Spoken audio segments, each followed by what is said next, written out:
Reese, what do you think U-hauling is? I have no idea. Say less. Whether you're listening for the first time or already a part of our community, I'm your host, JJ, and this is another episode of Unstrapped The Podcast. Today's episode is welcoming a friend of the podcast. Our word of the day is U-hauling. Our topic of the day is navigating the healthcare system. So unstrap, sit back, and relax. Let's get into it. A little bit about our guest today. Something you'll learn about me is I'm fortunate to have found my community by joining a fraternity last fall, and this is one of my brothers. Reese, let our listeners know, what do you identify as? Reese. So when I say what do you identify as, Reese is where we going. Reese is where we going. I'm here for it. And you can call me a lot of things, but it's always going to be Reese at the end of the day. And I'm definitely in the same bucket, honestly. I change that answer depending on the weather, the season, all of those things. Do you have any preferred pronouns? No. Okay. Can you tell us a little bit about your business? I know a little bit. You can tell our listeners. Yeah, I'm the owner of a cannabis-infused tea that I started in 2022, to help people like me that can't just pull out a blunt and smoke it, but I can drink a tea at work when they're getting on my nerves. I'm here for it. So last, are you team strapped or unstrapped? Team strapped. I'm here for it. So I know we started off the podcast in a weird way, which is a question. And for everyone listening, whether you're the first time or you're already become a fan, we just want to educate both the actual host, because I'm not going to act like I understand what's happening in our world all the time, on random facts. And the way I'm doing that is by choosing a word of the day for every episode and trying to dive into it a little bit. So, diving into U-hauling. What is that? It is this idea that, like, a U-haul lesbian, or U-haul syndrome, which is crazy, fam, is a stereotype of a lesbian relationship, referring to the idea that lesbians tend to move in together after a short period of time.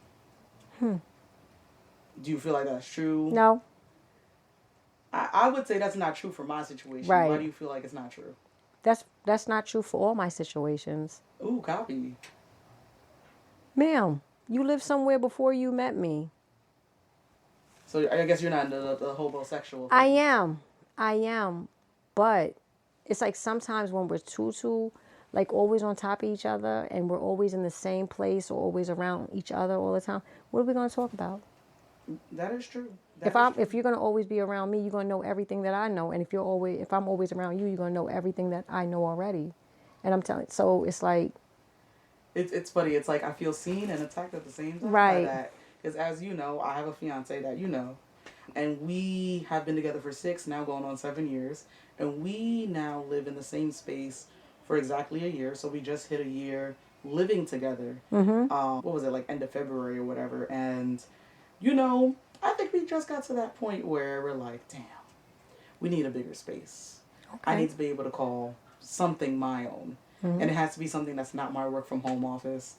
It got to be maybe like my own room. I don't even care if it's a basement. Right. I need something that's my own. So I hear you when you say that. Right. Like, you need your space, I need my space. I'm not saying that it won't happen eventually, but right off the rip, no. That's a fact. But I will say, I didn't know a lot of masculine lesbians before the fraternity, but I will say this. The few that I did know over the years, all of them did fall into this category of U-hauling, right? They were in someone else's crib or they had someone in their crib next day. And I just saw it and I was like, yo, this isn't for me. This isn't for me. Exactly.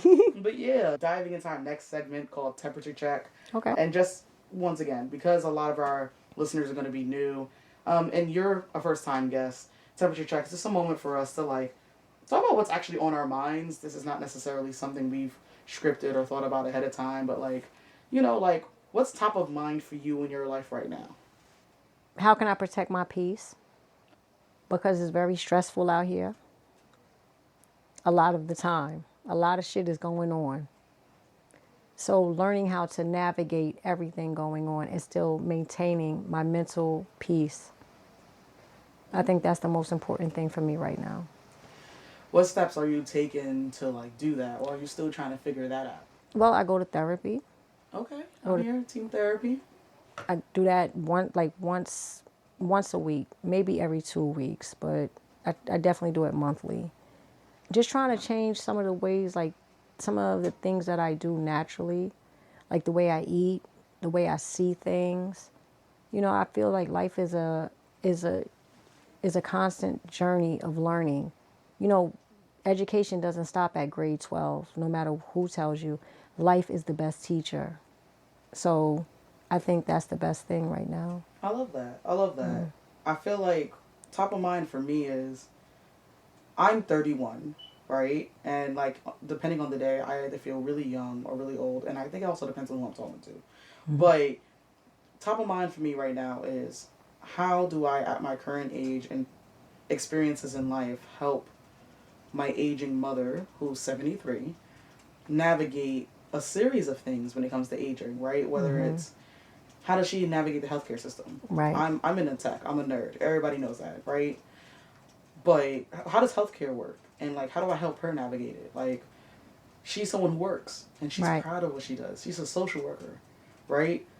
She does not want to retire, and I don't want her to retire. Right. But there are times and places where you either need to retire Right. or you're kind of forced into it. And that's just, the truth or whatever. So you have that. Then on top of that, like, this is not maybe new to you, but this will be potentially new to the listeners. I just lost my eldest brother last year. And that was a big reason why I ended up, meeting and people in our community and being really invested in building community. Her losing her son too early has also Affected been her. a part of what we're navigating right now. Any parent that loses a child, I'm sure it would bother them. Right. It would affect them in a way that would impact their health care. Yeah, like we're really navigating how you're feeling every day or what you're going through. Is it depression?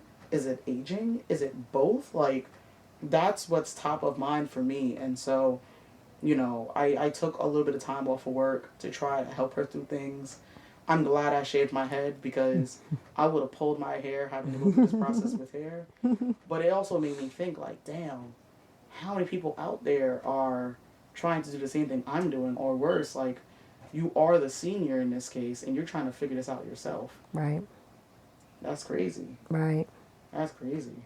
Have you ever thought about the way she, like, that's your mother at the end of the day. And in a way, you got to kind of switch roles. That's kind of what I'm going through with my mother because my mother is 72. God has blessed me. I still have my mother and my father. Both of them, 72 is my mom, 73 is my father. Both of them are retired, but both of them went back to work because they said, why would I sit home and I'm still healthy enough to work? And I'm grateful for that. I am grateful for that because they need that social aspect of it, but then they also have their own independence as far as making money and things for themselves.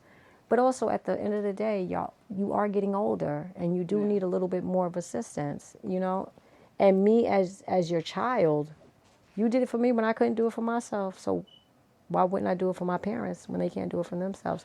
Yeah. Luckily, they can still at this point, but there may come a day where I have to take care of them the way they took care of me when I was young, Yeah, So, and I'm glad you mentioned all of that because that's all that's been buzzing my mind, like nonstop. It's almost kind of like you turned on the faucet and now it's just running. right. I'm grateful, one, that I'm able to take care of myself and her. Right. Right? Both financially and mentally and whatever. Emotionally. But also, too, like, we both live in New York. So it's kind of like we have access to programs. We may not know what those programs are, but we have access to a lot of programs. Right. So I learned in this journey that, like, there's a program out there for seniors who just want to transition into a new career. Period. You get job training, all of that, and you get a whole new career. That's great. They have one That's where great. It's kind of like that, but you only do it for like a year. It's like a temporary job, and that's dope too. And then like someone put me on to like, even though I don't want to do that, like I don't want to put my mom in a home. Right. After seeing what happened to seniors during COVID, Right. I'm traumatized. But Right. there are even programs where if that's all you can do, there are programs that are very cost effective, if not free. And I didn't know that. Right. I would have assumed I was going to sell my soul if there's something left to, make sure she's taken care of. Because at the end of the day, I'm going to do it for her because she did Did for for me. you. Exactly. Yeah, yeah, Exactly. yeah. I don't know, you don't know people's situations, but me personally, I don't know exactly what could ever happen that would make me put my mother or my father in a nursing home. Yeah. Whatever could happen, they would live with me before I put them in a nursing home. And that's something that I will say I'm fortunate to agree with when it comes to my fiance. Right. She's going to be so hyped that I'm even talking about her on this damn podcast. But, when we first got together, that was one of the, this is my situation. And this was like, when we got together like 6 years ago, I'm like, yo, there may come a time when I need to take care of my Right. mother. And I need my next partner to be by my side. Understand that. So if Right. we gotta move and get a spot with her and we're all together, cool. She just gotta move in with us. That is just the case. Right. So let me know now what you trying to do.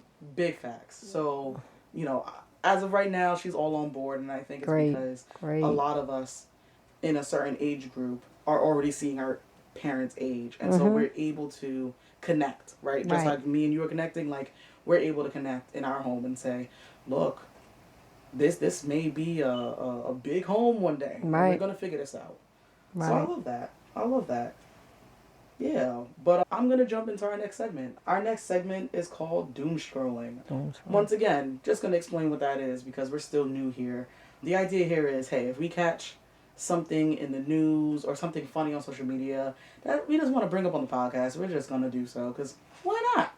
And once we get through all of that, we can jump into like the meat and potatoes, if you will. Unless you're not into meat and potatoes, please do not sit up here and tell me about what your dietary restrictions are. I'm a big person. It could be you put, instead of that meat, put tofu. That's not what I'm concerned about. I promise you. I'm finna eat something real big back-ish after this podcast, all right? But, sorry. Just keeping it, real. Doom scrolling. So, when me and Reese were talking, we were thinking about, okay, as it relates to the topic of the day, what is happening in the world right now? And we kind of decided on, let's talk about, what RFK is doing, or RFK Jr., let's be very clear, is doing out in these streets. That damn fool. What's happening in your head? This fool said he want to take away fluoride from water. Okay, so half of the people the majority of people that don't go to the dentist, but they drink regular tap water because they can't afford to go to the dentist, how are they supposed to maintain their teeth? Because fluoride is what keeps our teeth strong. So now you want to take fluoride out of water. So now we all going to be walking around toothless.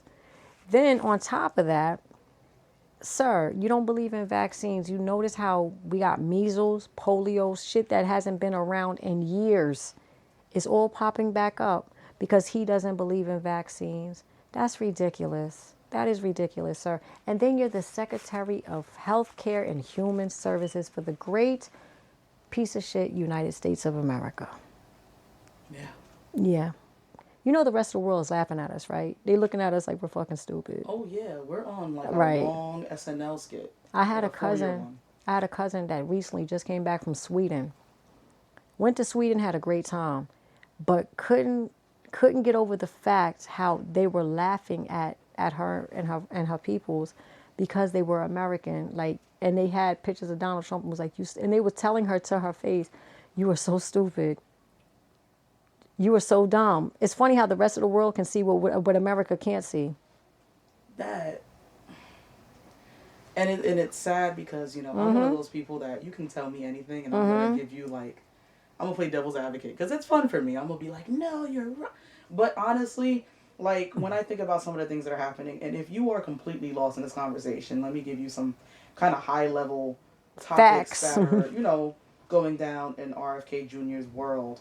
We have a restructuring and downsizing effort, right? So a major restructuring effort is underway, aiming to streamline health and human services operations. right? So that's a reduction in workforce. So a Yep. whole bunch of people are losing their jobs. People that know what they're doing are losing their jobs. Facts are between 82,000 to 62,000 full-time employees. Yep. And as someone who recently had to go through a layoff myself, the only thing that stopped me from losing my mind was the fact that the world around me was going through it. And I'm not going to say that's a positive or negative thing to say. I'm just going to say, like, I just felt the human emotion all around me. Is where I'm coming from with that. Right. Some major highlights, focus on chronic disease. So a key priority is addressing chronic diseases. Right now, they're looking at the creation of an administration for Healthy America, or AHA. Yeah, AHA. AHA. That's what it's called, right? Just reading the facts, right? More operational changes, like changes to the CDC with refocusing on outbreak response and preparedness. Well, if you fire everybody, I don't know who's going to respond, but once again, that's just, those are the random thoughts that come to my mind. I don't know about you. They so ignorant. They're so, oh God. Truly, don't matter what you believe in, but the fact that we got an oligarchy, I think that's what it's called, all those billionaires running this country, that's a problem, considering all those billionaires have more than what the rest of the earth, that's everywhere, every continent, every space, everywhere, have the most money in America, and look what they do. I read a story that if one of them paid their federal taxes, we would cure hunger in America. We would cure homelessness in America. That's just one of them paying their federal taxes like we do every year. Yeah. Just one of them paying their federal. But that shows you why it's easier for a camel to get through an eye of a needle than a rich man to make it into heaven. Yeah. That's that reason. It's that reason right there why the camel will get there first. I've been trying so hard to take the news in small doses. It's depressing. It's depressing. Yeah, I've been microdosing the news, right? And when I think about the major changes to government, and especially the ones where people are just losing their jobs by the thousands, and we're just talking about it like it's a regular number on paper, right? I understand the need to change how we operate. It doesn't matter which organization we're talking about. Right. There's always opportunities to improve. But there's always opportunities to do so without drastically impacting the lives of those, around it, right? Like, do I think we need to lay off 100,000 people to get something done? No, but if you're telling me with all this evidence that, we chose these people, not that I don't think that's the case, but we chose these people because we have clear patterns of like them not being able to do their job, and that's why our systems are bad. I would understand that though. That's reasonable. But that's not what this government is saying. This government is saying because of what? DEI. Let's be clear. It's white women that's suffering right now because of DEI. It's these people. With the government that we have, they're so racist that they don't see anything else besides that white Aryan nation that they want, correct? Right. But they're not realizing, motherfucker, let's be clear. Who built this place? If you look at the inventions down to the light that's right there, it was a black man who put that light that we could have. It's, if you look at a lot of the things that we use on a daily basis, even 3D, when we watching these tapes, it was a black woman. It was a black woman who started that with NASA.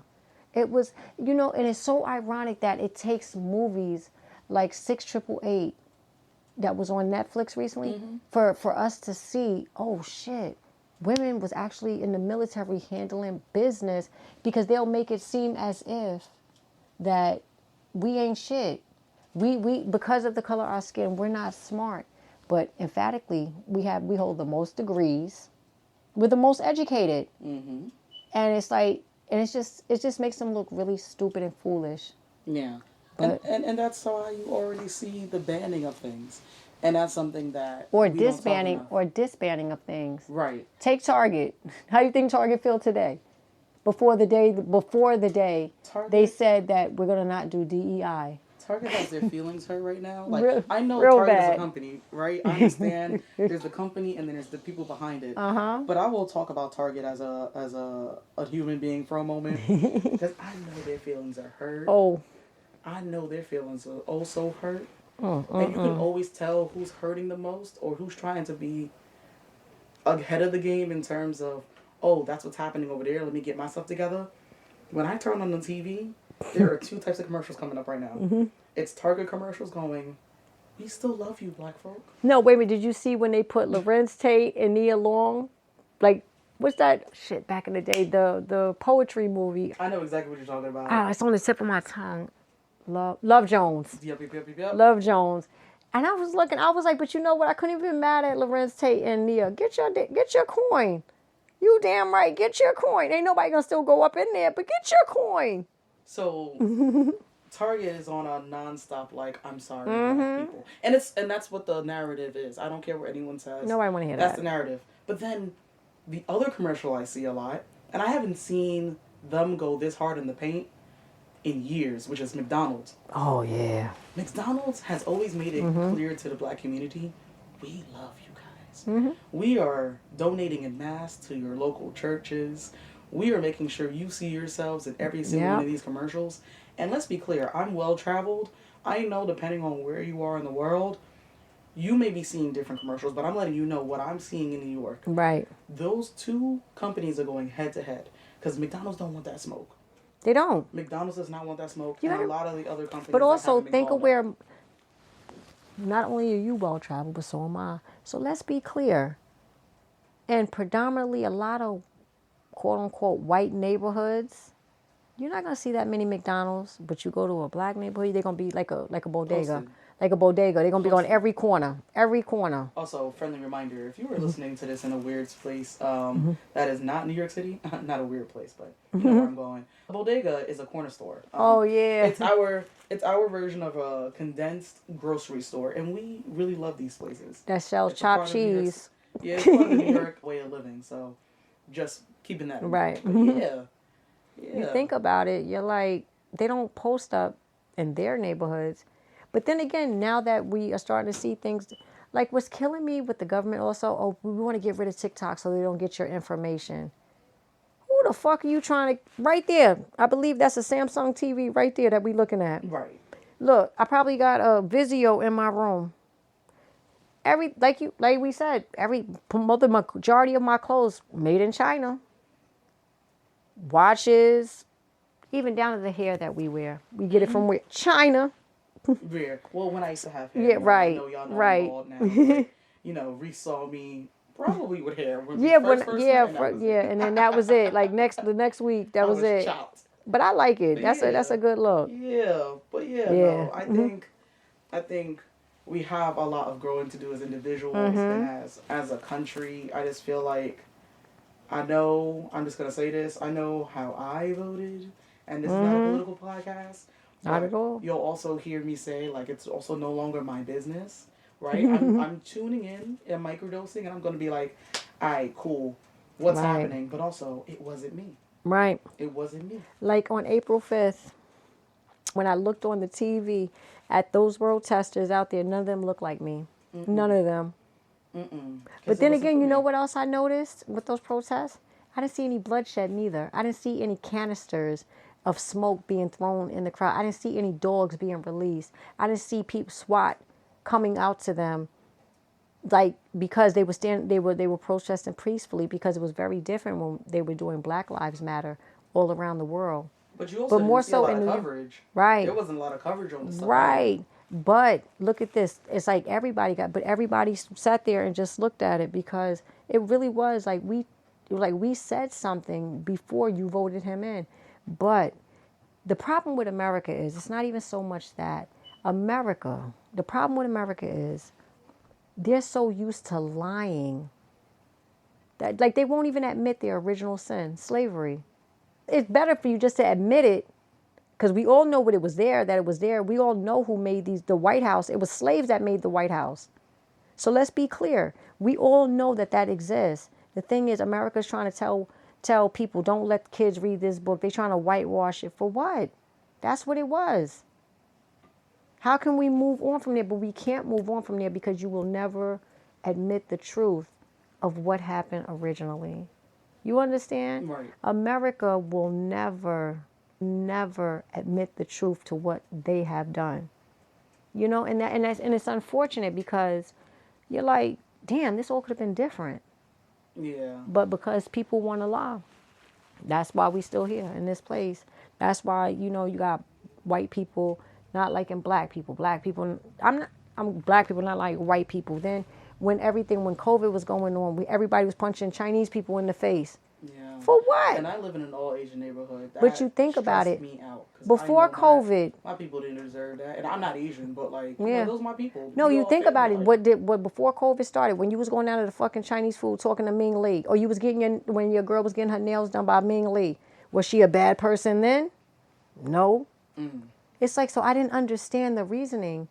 You know why people were punching people in their face? Oh, it came from China.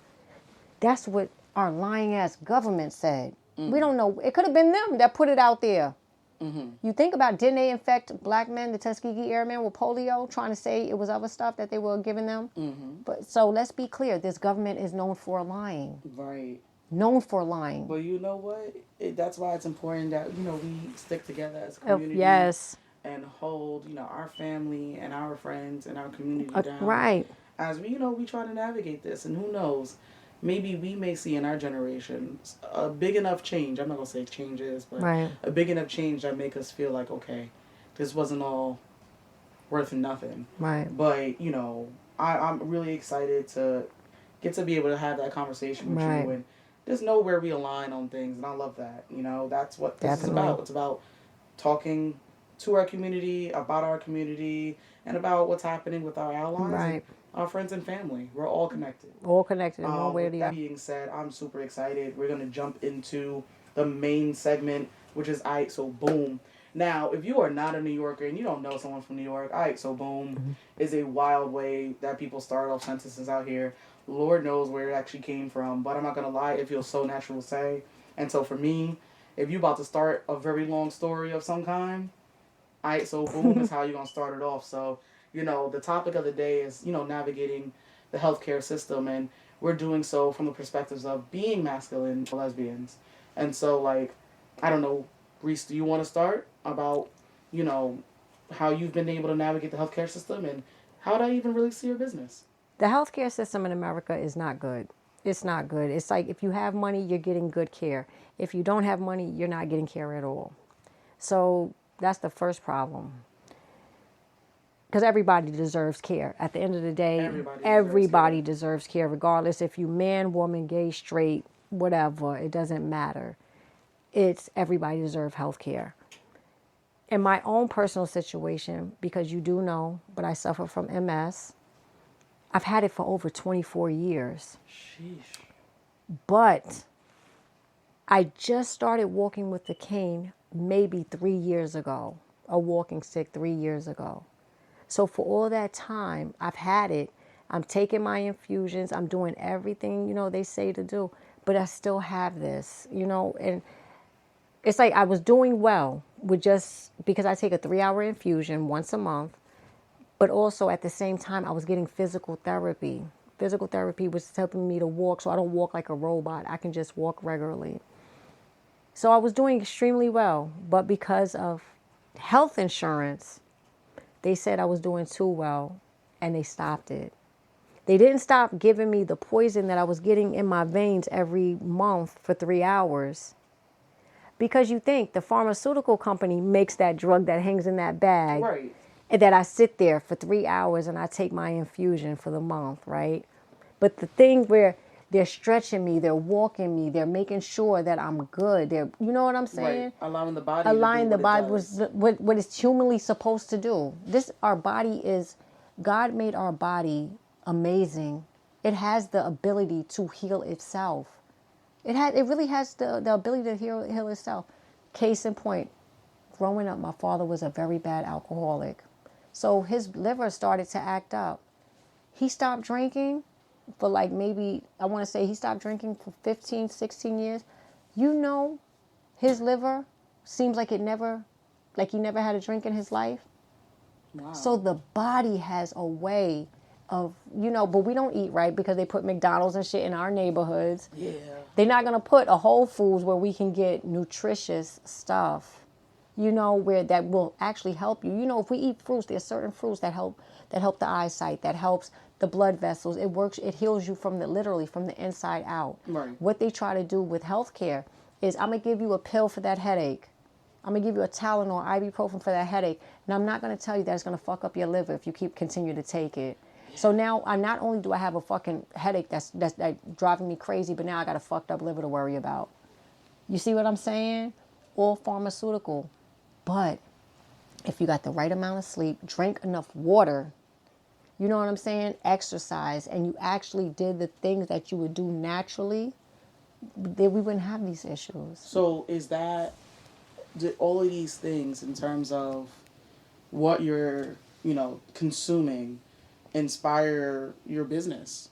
Yeah, it did. It's like I started... And let the listeners know, just like a quick, one-liner or two-liner about right. What is the business and, Right. Because of the MS situation, it was my stupid-ass brothers. I got twin brothers who came to me and showed me a show on Netflix years ago. It was called The Underground. What it was is how... From the beginning of time, there's like the way cannabis has went around from each state, even these states that are illegal. They used to build how like an underground railroad. Mm-hmm. I remember seeing one. There was a real train that was on, but they cleared the train out. They had nothing but plants and lights inside the train, inside the actual train, and they was growing cannabis. They do stuff like that, but I also do see, and it's natural. It's natural. It's not something that I can pop a seed in some soil, give it some water and some sunshine, and now I got my cannabis. But I started in 2022 because of this MS situation. I always drank tea, but then I was like, what about a cannabis-infused tea? So in 2022, I started the Hot Pot, and that's the name of my tea business. The Hot Pot. The Hot Pot. I was saying to you earlier, not everybody smokes cannabis. Not everybody eats edibles. You know what I'm saying? But a lot of people drink tea. It's like I don't drink coffee. I never liked it. I never, even it's as a kid. It's a cultural thing. Yeah, it's like I've always drank tea. Yeah. But all you gotta do is take a tea leaf, throw it in some water, let it heat up. Call it a day. There you go. You good. And the best part about it is, it's like when you have the tea, you don't feel anything. You feel regular. Nothing. You feel completely regular. But then that ass go to stand up. That's it. You know damn well that, you know what I'm saying? And you get some of the best sleep. The majority of people that get it, a lot of people that get it from me is not only because of that they have MS, but also because insomnia. You get some of the best damn sleep. So it helps with pain. It helps with every ailment. Like weed. When you smoking weed and stuff, but when you drinking it too, that shit still make you hungry. So if you have problems in eating, drink a cup of that. I guarantee you're going to eat. Yeah. And I think that's why they waited so long to regulate it, not to cut you off. But it's like, they were like, we know this is good, guys. We just need to figure out how we're going to make some money on this. How are they going to tax it? How are they going to tax it? Do you see when New York, when they started the cannabis, how many like illegal cannabis shops there were? They made it sound like New York was going to be. I don't mean this in a crazy like terrorist way, but they made it sound like we were going to blow this place up, right? They made it sound like people were going to drive high and crash. People were driving high before, right? And they were fine, right? Same amount of crashes, right? But they also saw statistically, it's not only black people, it's white people that tears this weed. Right by my job, they got 2 cannabis stores, one on this side of the street and one on this side of the street. You see the lines still to this day. Lines are around the corner for people going in, getting cannabis. And it's everybody that go in there and get it. It's not just over there, too.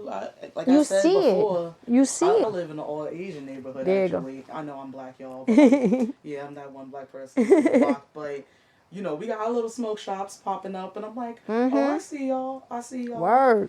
Yeah. Yeah. But everybody does it. Not saying everybody does it, But the reason why I also started the tea, my mother doesn't smoke. She never did. Yeah. So my mother drinks tea and stuff, and she had cancer. My mom suffered breast Wow. cancer in 2018. Thank God she's fine now. But I will never forget, me and my sister, we didn't know what to do. So we went to the smoke shop. We bought some THC oil. And we sure enough did pop that in her coffee. My mother was walking around, bald headed, look, losing weight, but she was good. She didn't feel nothing.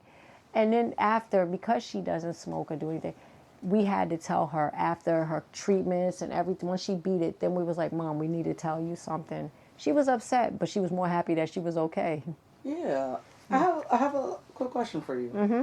You know, as you know, the point of this podcast is, you know, to have our community speak about our community being masculine lesbians, and all the labels between. Y'all don't kill me. But do you feel like as you went through your journey, which was very long, Yeah. trying to figure out how to manage MS, Yeah. do you at any point ever felt like how you present to the world changed how you dealt with healthcare providers or how you took care of yourself? Honestly, because that's another thing. Ever since the first moment that I found out I had MS, I was with an ex-girlfriend and me and her found out. But I remember, like, we didn't know much about it. At the time when I found out about it, that's when I don't even know if he was alive then. But do you know, you know who Montel Williams is? Yes. Okay, okay. Bro, you're like 31. I'm like, oh man. Nah, but remember Montel Williams, he had MS. And you know, he was telling us about like taking cannabis and doing stuff like that and that nature or whatever. It's like, and we didn't want to hear it. We didn't want to hear it. America did not want to hear it because of it's a gateway drug. I ain't never seen no no no crack factory in Queens. I ain't never seen no heroin factory in Brooklyn. Right. You understand? Like, I seen the products come in from somewhere else. But wait a minute. A lot of people that live in Brooklyn and Queens, they don't have private jets. A lot of people that live in Brooklyn and Queens can't go to other countries and bring stuff back. You know, so that makes me think about that shit too. You know, because why was the crack epidemic and the heroin epidemic so big? It's so big that, so big that it really, they made our community kind of like a slave to it. Right. During that time. And it was sad because they were doing it also in other neighborhoods that didn't look like ours. It was just being done between the toes and the toes and in the breast. Right, and shit. right. Remember, People knew how to hide it. Right, exactly. And, you know, exactly. And now, but now we see, exactly like it's everything is always 2020, you know, in hindsight. Right. So now all these years later, we're looking like, wait a minute, that's not how it went. Yeah. Yeah. I feel like I don't know about you, but I feel like I personally have an issue that I've spoken to you about because you know it comes and goes, and it's actually on the go side more so. I suffer from chronic back pain from what? Right. Who knows? Doctors didn't diagnose me properly 14 years ago, and so I have random moments where I can walk like your average person. Right. Right, and there's times when my body freezes up because of, you know, whatever's going wrong, muscle spasms or whatever. And I sometimes just can't walk for a couple of seconds, a couple of minutes. Sometimes I'm done for the day. Right. My point is, I remember trying really hard to figure out what was wrong. And I could always tell when I went to a doctor's office that the conversation was shifting because of things that I couldn't control. Right. And, like, at least on my end, I got a lot to choose from. Are you looking at me weird because I'm fat? Are you looking at me weird because I'm black? Or are you looking at me because of how I present? I personally don't even feel like I present on purpose, right? Like, I've never been that person that can flip between being, like, a masculine lesbian and being feminine. No, me looking feminine looks like... Come on now. Stop playing. Come on. Stop playing. Stop playing, right? That's how I feel like when I'm in a dress or something like that, right? Not that I do those things anymore, but, like, my whole point there is, like, I just remember always having that feeling, and I remember even boldly asking a doctor, like, can you tell me what's up? And, you know, they actually made mention of like, oh, well, you know, is there something about like what you do sexually? I'm like, what I do sexually have to do with my lower back? I'm like, unless you're asking me how good strap game is, which would be a wild conversation. I don't know where you're going with that, sir. But I even thanked him. And that's going to sound crazy, but I thanked him because I'm like, I go through so many doctor's appointments. But this one was straight up. And in their own way, they were just curious enough to be like, oh, screw it, let me ask. Right. Now, I could have reported them and all that stuff, and I didn't. Why? Because, you know, I love an honest person. To my Actually, face, the conversation was maybe refreshing in a way. It was. Right. It was, because I'm like, right, cool. Right. Because whether it's my lower back issue or just learning how to be a masculine lesbian in other spaces, right? Like, I end up finding out that I had a fibroid, and I hated that experience. I hated that experience because I had to talk about the part of my body I don't like talking about normally. And, you know, it is what it is. Like, maybe I'm less immature or whatever, but I feel like I'm not alone when I think about how sometimes awkward it can feel when you do present a certain way and you are trying to navigate places. Right. So that's what you're doing to yourself. And then the other piece, like that doctor and their little comment, how other people see you and how they treat you. Right. Making what is already a very complicated system much harder than it needs to be. Much harder than it needs to be. And, like, I just want to take a second, if you're okay with that, just to remind the listeners, like, the point of this podcast is for us to come together as a community and feel like we're connected and we're going through some of the same experiences. And even if we're going through something different, like, you're not alone. Like, let's be clear. If you are in a situation right now or have been where you feel like, hey, navigating the healthcare system, this feels unique to me. Like, don't feel weird. I kept that same thought process to myself for a very, very long time before I became bold enough to not only talk to someone like Reese about it in private, but I'm now talking to you, X amount of people, about this, and that's okay. That's okay, because this conversation starts what could be change for us as individuals, or us as a community, or us as a human race in the future. Right. Who knows? Maybe an exaggeration. I don't know. I like to play dominoes. But yeah, that's kind of like how I'm feeling about it. Any other thoughts on healthcare and, you know, just being a masculine and lesbian within it all? I think even regardless if you're a masculine lesbian or not, healthcare needs to be changed across the board. Yeah. You know, because if I'm only going to speak to the masculine lesbians, what about the feminine lesbians? Yeah. What about the androgynous? What about the trans? Because healthcare is important to everyone. Yeah. Everyone. So I think it needs to be a complete overhaul of some of the things that we have that for the healthcare that we find good in our healthcare and not so good. I 1,000% agree. Yeah. I think we all need to just take a look at this topic. Right. And once again, this is not a political podcast, but if we could just maybe do slightly better when it comes to putting certain people in certain places, right, we can at least feel comfortable about where we're going. Right, or feel some type of safety in knowing that, you know, as far as healthcare wise, we're receiving factual, actual information. Right. Regardless of who you are. Right. And once again, that in itself is a big thing to tackle, but you just tackle it one day at a time, and you start off by saying, okay, this is what I do know, this is what I don't know, and this is where I need help with. Right. No, I love that. Right now, we are about to wrap up the show, which I'm really, really, really, really thankful for, and I'm always say that. Because I'm not someone who just says I'm thankful when it's Thanksgiving. I really do appreciate you being on the show, Reese. You're more than welcome. Also, just having you as a great big brother. Mm-hmm. I know that sounds crazy, probably for the podcast. It's so funny when you call me a big. It's funny when you call me a big brother because I'm so small compared to everybody else. That's a fact. Like it's almost like an oxymoron. What's that joke you make? You're like about your weight. You're like 100 pounds wet or something. Yeah, like I'm like 125 pounds soaking wet, and I'm like everybody be like, "Yo, what's up, big bro?" I'll be like, Big who? Big who? You're like, me? Me. But yeah, I just want to just thank you for being a friend of the pod. Definitely. And really that means a lot. It means that, you're someone I knew prior to, jumping into this. But it also says a lot about who I am to you and who you are to me. Right. At least from my perspective. And I just want to thank all the listeners for joining in. This is a new podcast. I don't act like I know what I'm doing.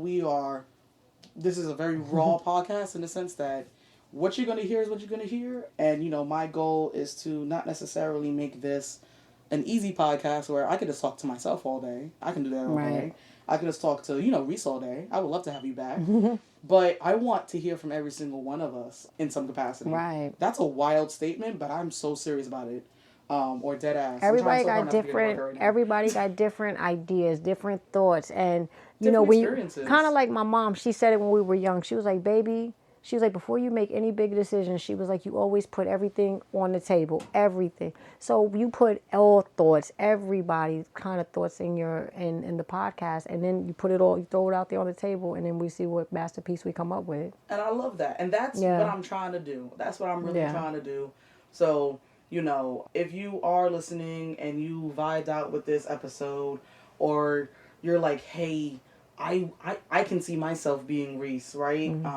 Just let us know. I'm on every social media at Unstrapped The Podcast. The whole thing, just don't put Unstrapped. If you do so, at your own risk. Unstrapped Podcast. I actually check my DMs and answer it. And I want to hear your questions for the podcast. I want you to join us on the podcast. Right. So I can, make sure our community is speaking about our community and not, the opposite, right? Right. And yeah, I'm really, really hoping that you continue to tune in, you continue to interact, and we appreciate y'all. We're going to wrap it up from here. And yeah. Thank you. Clap it up. Thank you.